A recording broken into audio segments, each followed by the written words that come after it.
Alright, y'all. Section 4.3 for pre-calc.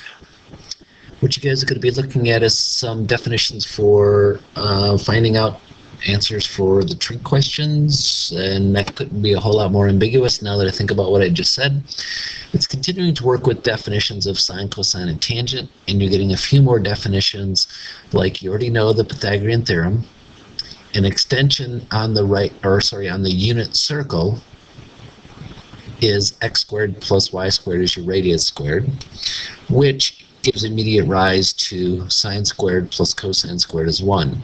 And there are two more of the Pythagorean identities is what they're called, because they follow the Pythagorean theorem. And we'll talk more about those as we need them. Right now, it's not so much that you need these in your homework tonight, but I'm going to be making reference to them in subsequent lessons. So here goes. If you're given this and you're asked to find all 6 trig IDs given this info, the first thing you should do is jump to the Pythagorean theorem, and so that's 8 squared equals 6 squared plus whatever you want to call this. If you want to call it the opposite side squared, that's okay, so we'll do opposite squared, so it doesn't look like 0 squared if I just roll. So 8 squared minus 6 squared is going to be the opposite side squared. So you'd square root the difference of these two. 64 minus 36. This is the 4th video I've done in a row, so I'm getting a little punchy here, so I'm having trouble thinking. So it's 28. So that would be the square root of 28. And yes, you guys have to simplify that. So that would be 2 square roots of 7. So this opposite side is 2 square roots of 7. Okay? So jump it over here. Sine is opposite over hypotenuse. So that would be 2 square roots, 2 square roots of 7 over your hypotenuse. Cosecant is the reciprocal, so it's 8 over, this should be reduced. I apologize, guys. Actually, I should set a self-imposed number of limits of videos to do in the row, and then I won't be so punchy. Okay. Because I think I've crossed that limit. Reciprocal, 4 over the square root of 7. That's a 7, if you can believe it or not. So that's going to be 4 square roots of 7 over 7. If you're having trouble rationalizing, you can find me, but I would prefer not to walk into that and do that now. Cosine is going to be adjacent over hypotenuse. So that's 6/8 or 3/4. Secant is the reciprocal, so 4/3. Tangent is opposite over adjacent, so that would be 2 square roots of 7. Yikes. 2 square roots of 7 over 6. So that would reduce to square root of 7 over 3. And then cotangent is going to be the reciprocal of that, so that's 3 over the square root of 7, which is better known as 3 square roots of 7 over 7. Given this information, find the other 5. Sine, when you're standing on a right triangle like that, is opposite over hypotenuse. So that would be 1, 2. You're going to do the Pythagorean theorem. So that would be 4 minus 1 is 3. So this side is the square root of 3. Cosecant is the reciprocal of sine. So 2 over 1 or just 2. Cosine is going to be the adjacent over the hypotenuse. So square root of 3 over 2. Secant is the reciprocal. Make sure you rationalize it. 2 square roots of 3 over 3. Again, if you're having trouble rationalizing, let me know. Tangent, 1 over the square root of 3 because it's opposite over adjacent, which would be square root of 3 over 3. All right, now, if you were to go to cotangent by flipping this one over, then you're just going to have to rationalize it. Well, don't lose sight where it came from. Flip that over, square root of 3. Okay? Don't forget where this answer came from. Just flip it. If you want to write it over one, fine, but you don't need to. Okay? All right, find the other 5 given this. Secant, if it was me, I'd jump right back to cosine. That would be 4 over 17. So that's adjacent over your hypotenuse. So that would be 17 squared minus 4 squared. obviously I'm not doing that one in my head, so let me grab the calculator. 17 squared minus 4 squared. So it looks like 273. Ugh. Okay. 17 squared. 289. So that would be 273. Does that reduce at all? 273 divided by 3. 91. So that's going to be 391. Does anything else go into it? 3's not going into it. 7? 7 and 13. 3 times 7 times 13. So none of that is going to simplify. So this is just the square root of 273. Okay? Sine opposite over hypotenuse.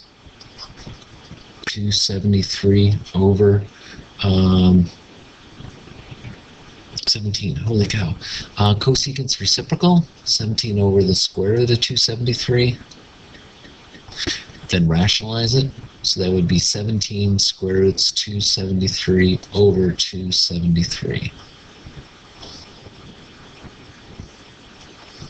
Tangent, oops, so too far, can't see it, is opposite over hypotenuse. 273 over 4. Take the reciprocal, whoops, and rationalize.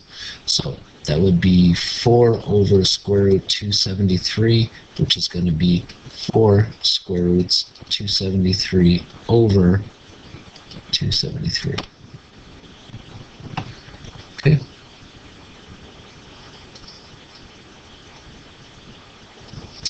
Cofunctions. All right. Stand here.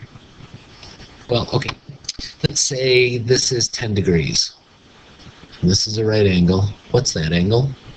Hopefully what you're doing in your mind's eye is this. And you're going to go, oh, that's 80 degrees. So if you know this angle, that one is, what's the word for it? Complement. These angles are complementary. These two angles need to add to 90. So if I tell you this one, you know that one is 90 minus the angle. Well, go generic.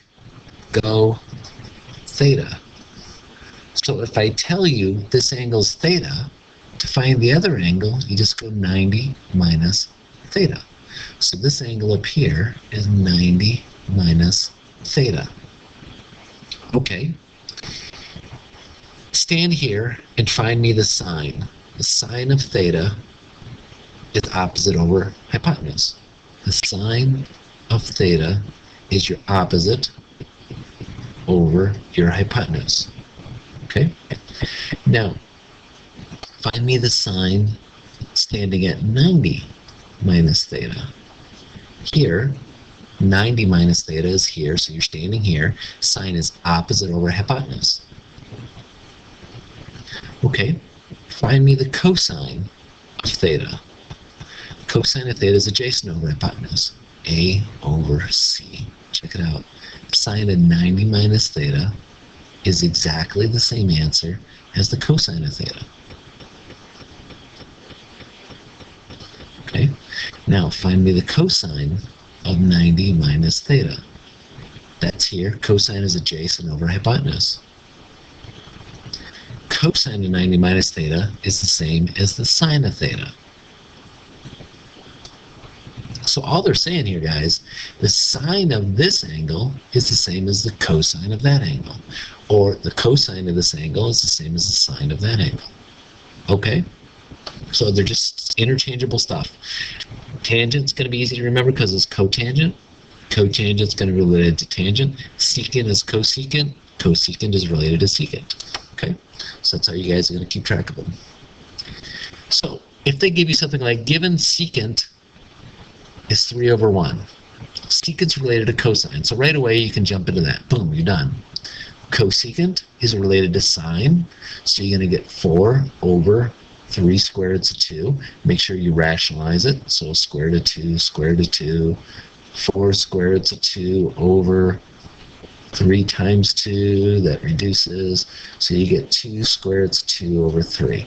Hi, carambas. Okay.